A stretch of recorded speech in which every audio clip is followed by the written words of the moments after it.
আমরা যারা গৃহিণী আছি তারা কিন্তু মোটামুটি ঘর সাজাতেই পছন্দ করে। তবে আমিও কিন্তু খুবই পছন্দ করি। তবে আজকে কোনো ঘর সাজানোর জিনিস কিনবো না, কিনে নিব প্রয়োজনীয় একটা জিনিস, একটা রিডিং টেবিল কিনবো। তো রিডিং টেবিলটা সবাই জানা, সবাই চেনা। তারপরেও আমি যেহেতু আসছি রিগালে, তাই ভাবলাম খুব সুন্দর একটু, যেহেতু ভালো লাগছে একটু ভিডিও করে নিয়ে যাই। তবে মিরপুর 11-র যে এই ফার্নিচার দোকানটা আছে রিগালের, এটা বিশাল বড় এবং খুব ভালো লেগেছে। কিছু কিছু সোফা একদমই নতুন আসছে। তবে আসলে মানুষের প্রয়োজনীয় জিনিসগুলোই বেশিরভাগই হয়তোবা দেখা যায় অনেকের ভালো লাগে এখান থেকে কিনতে, অনেকের ভালো লাগে কাঠের। তবে কাঠ বলতে আমি অজ্ঞান, কাঠের ফার্নিচার আমার খুবই ভালো লাগে। তবে রিগালের কিন্তু সত্যি কথা বলতে কিছু কিছু জিনিস থাকে যেটা আমাকে মানে ইনস্ট্যান্ট আমি কিনতে পারছি না। মানে পড়ার টেবিলটা যেহেতু আমি একদম কাঠের এখন পাচ্ছি না, তখন আমি কি করেছি, রিগাল থেকে আমার নিতে হয়েছে। আর যেহেতু বড় ছেলেরও রুম যেহেতু আলাদা, ওর সব কিছুই আলাদা, তো ওখানে তো ছোটো ছেলেটা যেতে পারবে না স্বাভাবিকভাবেই।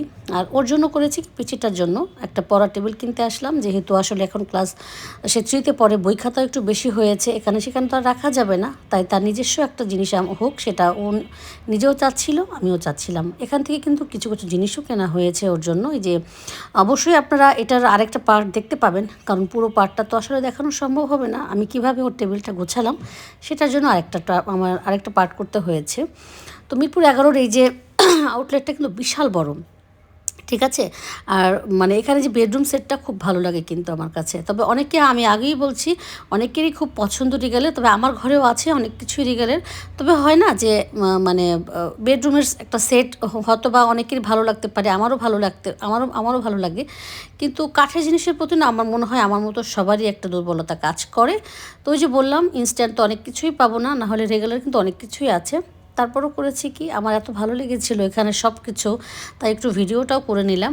আর আমার মনে হয় কি, নিত্য প্রয়োজনীয় জিনিস হলেই হয় না আসলে, মানে আমরা যাই কিনি না কেন ওটার কিন্তু সুন্দর মতো করে সাজিয়ে রাখার, গোছানোর একটা ব্যাপার স্যাপার থাকে। আমি কিন্তু ভিডিওটা একটু ফাস্ট করে দিয়েছি। এখানে একটা ছিল যে কি বলে, বেডরুম সেট আমার এত ভালো লেগেছে। তবে এখানে যে একটা ডিভান আমি ভেবেছি আমি একটা কিনবো। তবে আমি ভেবেছি বাসাটা একটু পরিবর্তন করে হয়তো বা ড্রয়িং রুমটা আরও বড় হবে, তখন আমার একটা কিনতে হবে। কারণ এখন আমি কিনলেও লাভ হবে না, আমার এখানে রাখার জায়গা হবে না। বাসা আসলে বিশাল বড় হলেও কিছু করার নাই। এখন যেহেতু পুরানা সংসার আমাদের, যেহেতু অনেক বছর হয়ে গেছে বিয়ে শাদী, স্বাভাবিকভাবে আমরা পরিবর্তনই করি, এটা কিনি সেটা কিনি, সব কিছু মিলিয়ে কিন্তু অন্যরকম একটা ব্যাপার স্যাপার হয়। আর আরেকটা ব্যাপার, বাসা চেঞ্জ করলে কিন্তু সবসময়ই একটু নতুন নতুন জিনিস কিনতেই ভালো লাগে। এই তো আমার ছেলে রিডিং টেবিল চলে আসলো, আর এই ভাইয়াটা যেহেতু ওরা একদম বাসায় এসেই সেট করে, একদম সেট করলো। এবং সেট করার পরে কেমন হলো এবং কিভাবে সাজালো আমার ছেলে বা আমি দুজন মিলে, ওইটা অবশ্যই দেখাবো আপনাদেরকে।